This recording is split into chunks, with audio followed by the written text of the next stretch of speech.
اللہ کے نبی محمد الرسول اللہ صلی اللہ علیہ وسلم نے فرمایا الا کلکم راع و کلکم مسئول عن رعیتی،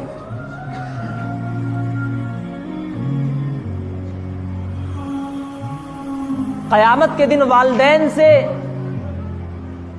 اس کی اولاد کے بارے میں پوچھا جائے گا، حکمرانوں سے اس کی رعایا کے بارے میں پوچھا جائے گا، قیامت کے دن اللہ سوال کرے گا والدین سے کہ تم نے اپنے بچے کی کیسی پرورش کی، تم نے اس کو دین کا کیا سبق سکھایا، تم نے اس کو اللہ کے اور اس کے رسول کے مطابق زندگی گزارنے کا طریقہ سلیقہ کیوں نہیں سکھایا، تم نے اس کو دینی تعلیمات سے آگاہ کیوں نہیں کرایا، تم نے اس کو اچھے برے کی پہچان کیوں نہیں کرائی، تم نے اس کو غلط اور صحیح کا فرق کیوں نہیں بتایا۔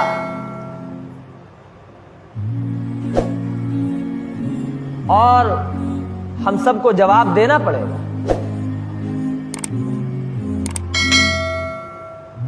اس لیے یہ لازم ہے، یہ بات بالخصوص ہر والدین کے لیے ہے کہ وہ اپنے بچوں کے لیے، اپنی آنے والی نسلوں کے لیے، ان کے ایمان کے تحفظ کے لیے اس بات کو اپنے ذہن میں، اپنے دماغ میں بٹھا لے، ان کو کم از کم ان کے ذہن کے اعتبار سے انہیں اتنی تعلیم دینا،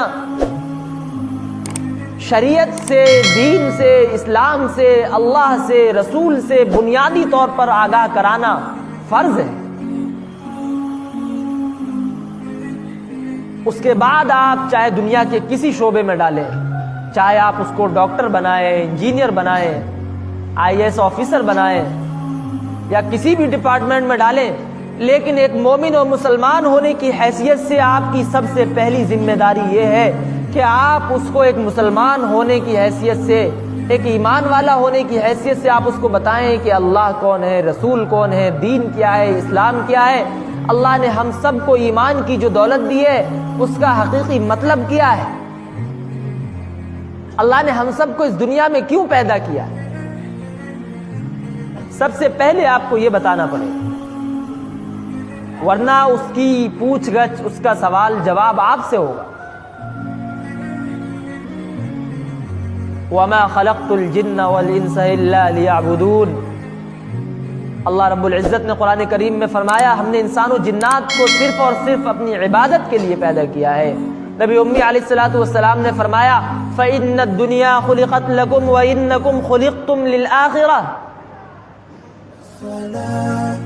کہ تم کو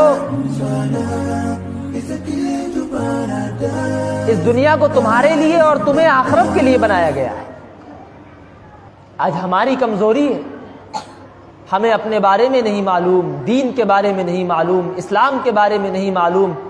قرآن کے بارے میں نہیں معلوم، قرآنی تعلیمات کے بارے میں نہیں معلوم، انبیاء کرام علیہ السلام کے بارے میں نہیں معلوم، صحابہ کرام رضوان اللہ اجمعین کی پاکیزہ زندگی کے مطابق نہیں معلوم، کے بارے میں نہیں معلوم، تابعین، تبع تابعین، اسلاف اور بزرگان دین کی زندگی کے بارے میں نہیں معلوم، اسی لیے ہم بھی غیروں کی تہذیب کے مطابق، غیروں کے طریقے کے مطابق اپنی زندگی کو گزار رہے ہیں۔ اگر ہمیں یہ معلوم ہوتا کہ اللہ کے نبی نے ہمیں مکمل طور سے زندگی کو گزارنے کا کیا طریقہ بتایا ہے، زندگی کے ہر شعبے کو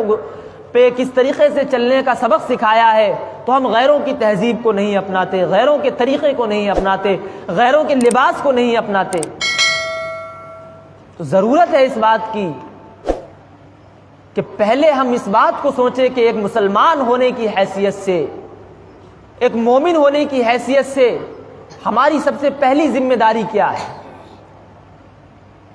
سب سے ضروری ذمہ داری کیا ہے، ایک مسلمان ہونے کی حیثیت سے ہمیں کیا کیا کرنا چاہیے اور کیا نہیں کرنا چاہیے، ایک مسلمان ہونے کی حیثیت سے ہمیں اپنی زندگی کے ہر شعبے کو کس طریقے سے گزارنا چاہیے۔ ہمیں دوسروں کے کلچر کو نہیں دیکھنا ہے، ہمیں دوسروں کی تہذیب کو نہیں دیکھنا ہے، آپ کو ابھی سے باشعور ہونا ہوگا، آپ کو ابھی سے سوچنا ہوگا کہ آنے والے وقت کے لیے ہمیں کیا پروپیگنڈا تیار کرنا چاہیے، کیا پلان تیار کرنا چاہیے۔ آج افسوس کی بات ہے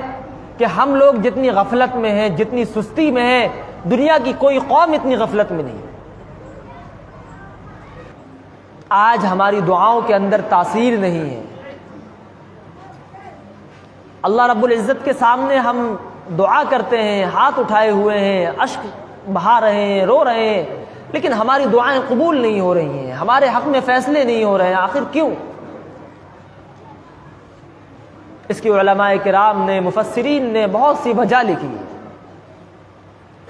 سب سے پہلی جو بنیادی چیز ہے وہ غذا ہے، اکل حلال ہے، جس کو حلال رزق کہا جاتا ہے۔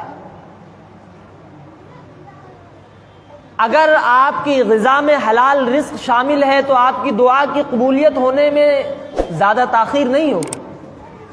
اگر آپ اخلاص کے ساتھ، اللہ کی رضا اور خوشنودی کے ساتھ اگر آپ دعا کریں گے تو بہت جلد قبول ہوگی۔ لیکن اگر خدا نخواستہ آپ کا رزق،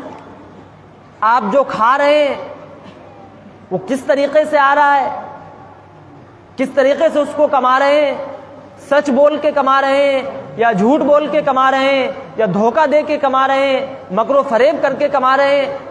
اگر ایسا ہے تو یقیناً ہماری دعاؤں کا اللہ رب العزت کی بارگاہ میں قبول ہونا ناممکن ہے۔ اللہ رب العزت کی بارگاہ میں وہ دعا پہنچ ہی نہیں سکتی۔ اس لیے اپنی کاروباری زندگی میں، اپنی تجارت میں اس بات کو لازم کر لیں کہ اللہ ہمیں جتنا دے گا، اکل حلال، حلال کا معنی ہے حلال رزق کھانا ہے۔